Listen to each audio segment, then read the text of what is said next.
Hare Krishna. Bhagavad Gita as it is, chapter number 2, shlok number 38. Om Agyan Timirandhasya Jnananjan Shalakaya Chakshurun Militam Yena Tasmai Shri Guruve Namaha.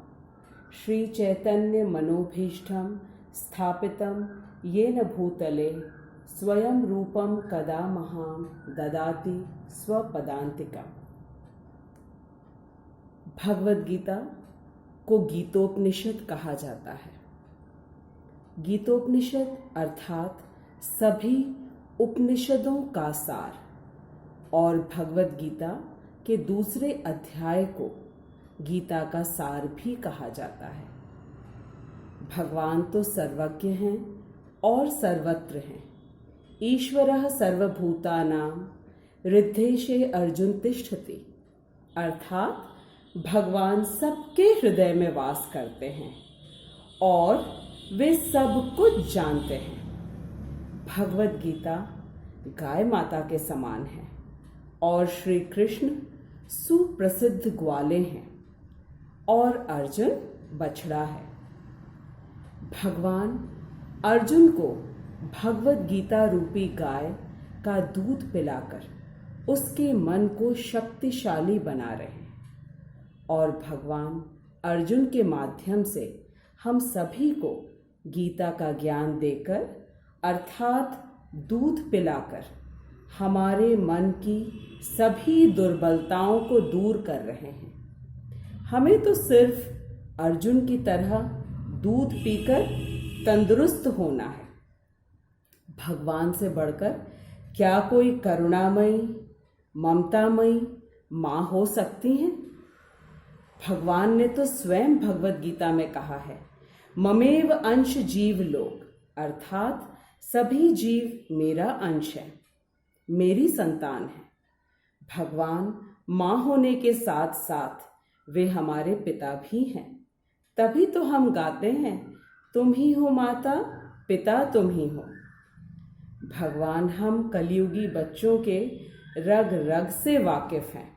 वे अच्छी तरह जानते हैं कि मेरे इन कलयुगी बच्चों में धैर्य कम होगा और एकाग्रता यानी कंसंट्रेशन तो बहुत ही कम होगा, और मेरे ये कलयुग के प्यारे प्यारे पाजी बच्चे वेद तो पढ़ ही नहीं पाएंगे, क्योंकि वेदों को पढ़ने में बहुत समय लगता है और न तो ऐसे विद्वान गुरु ही होंगे जो वेदों का ज्ञान सही तरह से समझा सकेंगे। इसलिए उन्होंने हमारे लिए चारों वेदों को निचोड़कर भगवद गीता में इसका सार डाल दिया और श्रील प्रभुपाद को भेज दिया, जो हमें बिल्कुल वैसे ही समझाएं जैसे कि भगवान ने अर्जुन को समझाया था। तभी तो श्रील प्रभुपाद की भगवद गीता को भगवद गीता यथास्वरूप या एज इट इज कहा जाता है। भगवान को ये भी मालूम है कि मेरे कलयुग के कुछ बच्चे शायद पूरी भगवद गीता भी न पढ़ पाएं, क्योंकि उनके पास समय नहीं होगा और इच्छा में भी कमी होगी। इसलिए भगवान ने भगवद गीता के दूसरे अध्याय में पूरी गीता का सार डाल दिया कि कम से कम हर बच्चा दूसरे अध्याय को जरूर पढ़ ले, तो उसे जीवन के सभी प्रश्नों के उत्तर मिल जाएंगे। हम तो ये देखते हैं ना कि हमारी सांसारिक माताएं सारी सब्जियों को उबालकर और अच्छी तरह घोंटकर स्वादिष्ट पाव भाजी बना देती हैं, क्योंकि आजकल के बच्चे सब्जी नहीं खाते हैं। ठीक उसी तरह भगवान ने सभी वेदों का सार भगवद गीता में डाला और भगवद गीता का सार दूसरे अध्याय में डाला। भगवान हमारे लिए कितना सोचते हैं, और एक हम हैं कि उनके लिए समय ही नहीं निकाल पाते। जिन्होंने हमें समय दिया, सांसें दी, ऑक्सीजन दिया, यदि हमारे पास उन्हीं के लिए समय ना हो तो ये सोचने वाली बात है कि हम अपना समय कहाँ व्यतीत कर रहे हैं। पर हम सभी तो अत्यंत भाग्यशाली हैं कि हम सब मिलकर श्रील प्रभुपाद से भगवत गीता समझ रहे हैं। In the previous shloks, we have seen that Arjun was giving all kinds of reasons for not fighting, and Krishna is continuously telling him to fight as he is a Kshatriya. And for a Kshatriya, there is no other occupation other than fighting. Then Krishna told Arjun that you will be defamed if you run away from the battlefield, which will be worse for you as you are a respectable person who is respected by the demigods also. Krishna read the mind of Arjun that he is doubtful about the result and is thinking that why should he fight? So, to coax Arjun, Krishna said that if you win, you will enjoy the kingdom, the earthly kingdom, and in case you die while fighting, then the doors of heaven will be wide open for you, as this special gift is only for the Kshatriyas. Rather, it is a shortcut entry to heaven where you will enjoy eternally. So, in both the conditions, you are going to gain and there is no chance of any loss. Now, in shlok number 38, Shri Krishna says, Sukha dukhe same kritva labha labho jaya jayo tato yuddhai yujjasva nevam papam avapsyasi sukha dukhe same kritva labha labho jaya jayo tato yuddhai yujjasva nevam papam avapsyasi sukha dukhe same kritva. Sukh means happiness and dukh means sorrow or distress. Same means equanimity, and kritva means while doing the work. Labha labho means profit or loss, and jaya jayo means victory or defeat. Shri Krishna is asking Arjun to remain equipoised and not to be attached to the result, which can be either happiness or sorrow, gain or loss, and victory or defeat. He is advising Arjun to be detached with any kind of result and just do his duty of fighting with his enemies. In the previous chapter, in shlok number 36, Arjun says, Papameva shredasman hatvetan atatainah tasman harya vayam hantum dhartarashtran swabandhavan swajanam hi katham hatva sukhinah syam madhava. It means that, O Madhav, the husband of goddess Lakshmi, if we kill our own people, then sin will overcome us and we will go to hell. Arjun's thoughts are absolutely correct that by killing one's own family members, going to hell is certain and definite. Arjun put up the doubt of his mind that if he kills his own people, then surely they will incur sin and go to hell. So here, in this shlok number 38 of chapter number 2, Sri Krishna is giving the technique to Arjun by which they will not incur any pap, that is sin, and go to hell. Lord Krishna now directly says that Arjun, you should fight for the sake of fighting because I desire this battle. This battle is designed by me.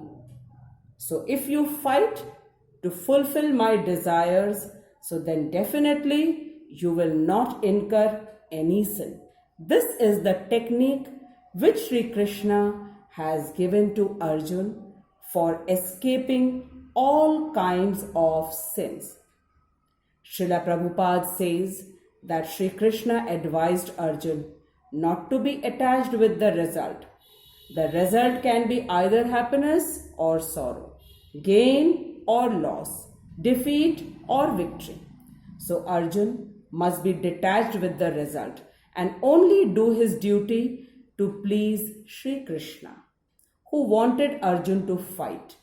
Srila Prabhupada says that this is known as Krishna consciousness. When a person does all his work to please only Sri Krishna, then he is absolutely free from all kinds of sins and obligations. Let's try to understand this with the example of a person who is waiting for an interview.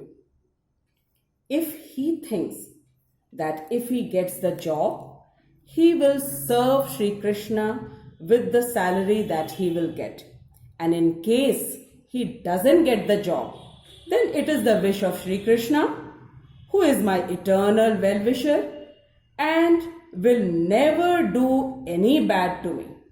Such a person is called completely detached from the result and is in Krishna consciousness.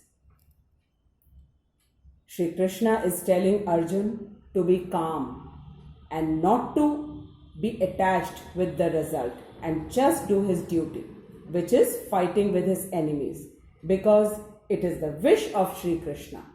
And this is also a fact that while doing the duty, many difficulties may arise, and one needs to overcome such difficulties and continue doing the work.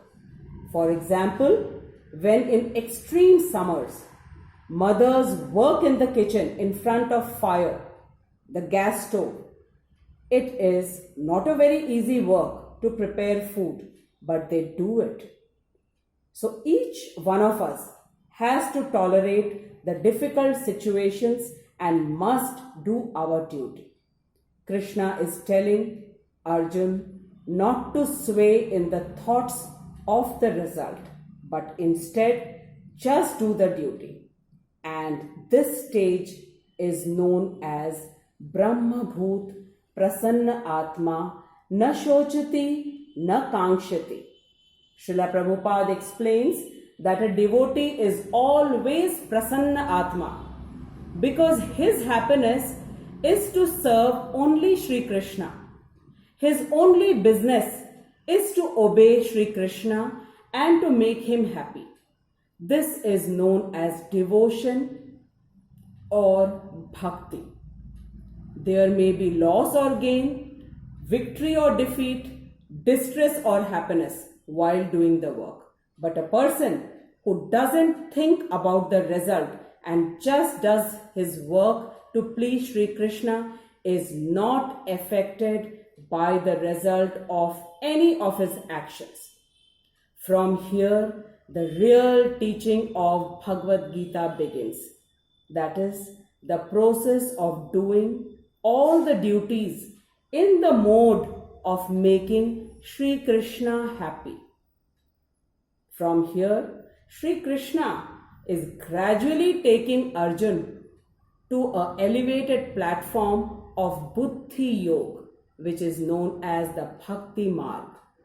Shri Krishna is telling Arjun, Yuddhai yujhasva nevam papam avapsyasi, which means Arjun, without thinking about the result and just be the same, whatever the result may be. Just fight, or else you will surely incur sin for not doing your allotted work. Shri Krishna explained Arjun everything in a very systematic manner. To begin with, Sankhya Yoga. Sankhya means numbers, in which Shri Krishna has given the full knowledge of the soul and the body, the shape, size, and the qualities of the soul. Then Shri Krishna explained about Swadharma in Karma Yoga, and now Shri Krishna is explaining about Bhakti Yoga. Bhakti Yoga is the highest amongst all the other yogas, and it is the easiest way to reach to Shri Krishna. In this shlok, Shri Krishna is teaching each one of us through Arjun that we must only focus on our work and never think about the result. And why is Shri Krishna telling us not to look at the result? Because the result is not in our hand. We are only bound to our duty. The duty is in our hand, not the result. And more so because the result is either success or failure.